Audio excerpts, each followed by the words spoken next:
Rebonjour. Bonsoir, bonne année. Oui, aussi, on peut, c'est vrai. Pourquoi pas? On n'est pas si loin du début de l'année. Donc, vous êtes avec nous en tant que rédacteur d'un petit livre sur sur l'animation, non, un livre de référence. Je ne sais pas si vous avez dans vos contacts Facebook des fans d'animation. Moi, il y a quelques semaines, j'ai vu apparaître, et c'est une vraie histoire, des selfies de gens avec les volumes de vos livres qui étaient très très contents d'avoir vos exemplaires. Donc ce livre, c'est Animation A World History, un livre de référence sur l'animation internationale qui est en consultation à la librairie du Festival Anima. Donc n'hésitez pas à aller feuilleter ce livre dont Gian Alberto est le mieux placé pour nous parler. Donc vous êtes un historien de l'animation, un auteur, un professeur, mais comme on est à quelques jours de la Saint-Valentin, moi j'ai envie de vous poser comme première question, comment est-ce que vous êtes tombé amoureux à ce point-là de l'animation ? Bon, je ne suis pas tombé amoureux de l'animation quand j'étais enfant. C'est un amour de, disons, adolescence. Adolescence. Donc, c'est l'explication par laquelle je ne fais pas je n'ai pas donné beaucoup d'attention au cinéma pour enfants. Je m'excuse avec les enfants, mais j'ai préféré souligner le travail des cinéastes qui sont des artistes. Parce que je me suis rendu compte que, en général, s'il y a une tâche dans un papier nommé livre, les noms disparaissent, les titres disparaissent, les dates disparaissent.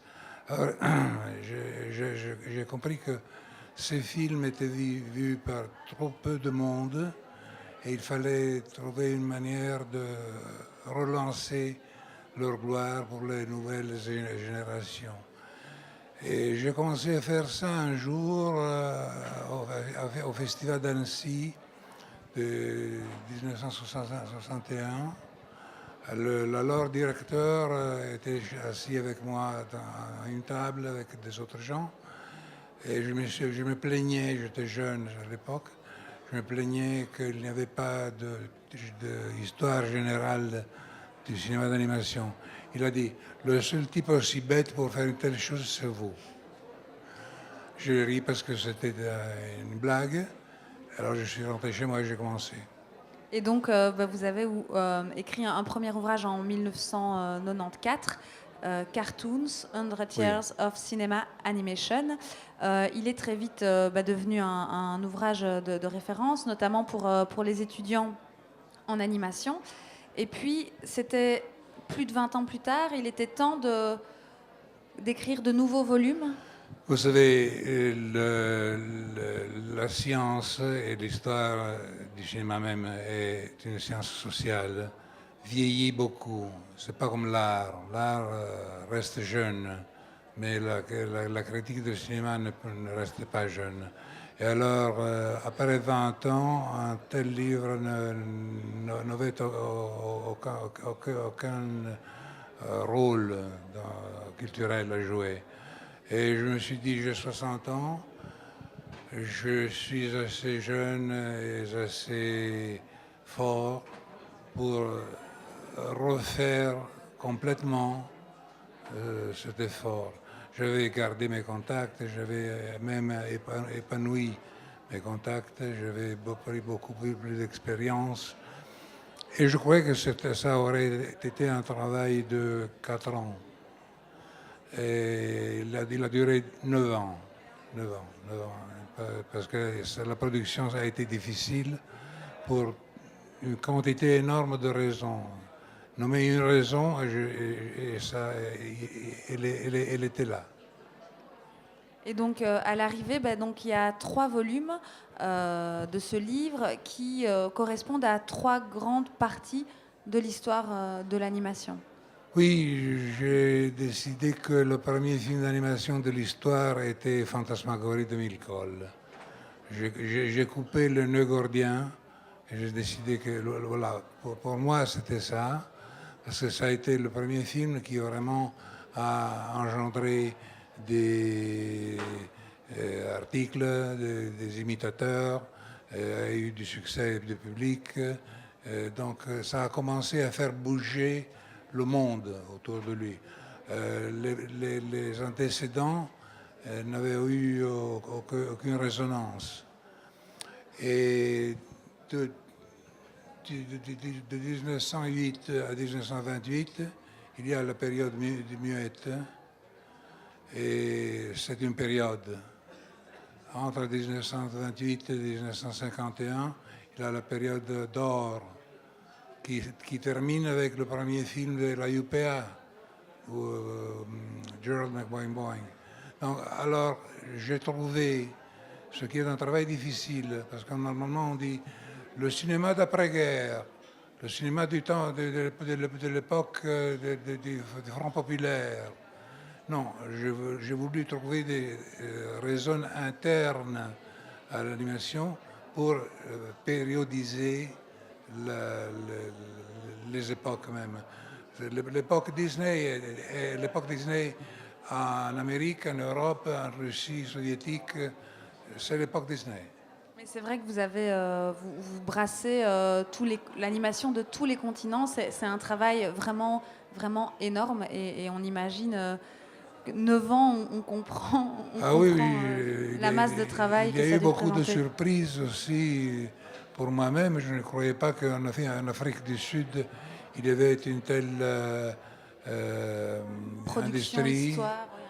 Et puis je n'imaginais pas que le scénariste du premier film de long métrage, d'animation de long métrage en Irak était Saddam Hussein lui-même.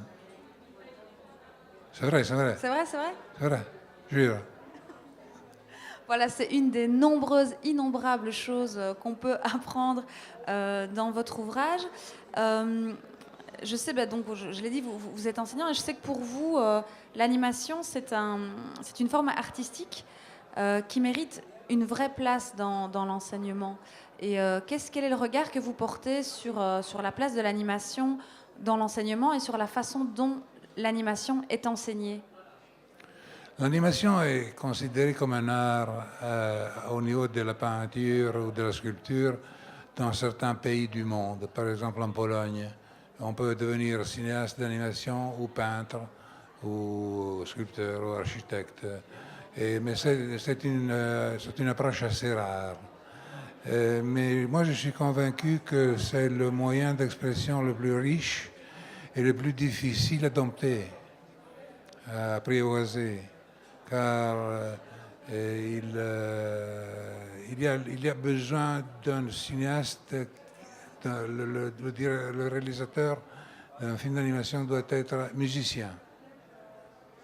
Absolument, il faut qu'il connaisse la musique, qu'il ait un goût de la musique.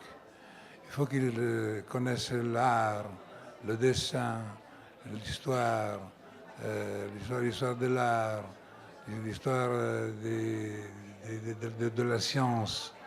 Il faut qu'il ait une culture assez large.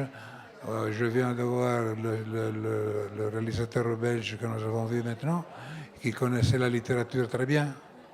Donc il faut être vraiment très bien entraîné pour faire ce genre de film.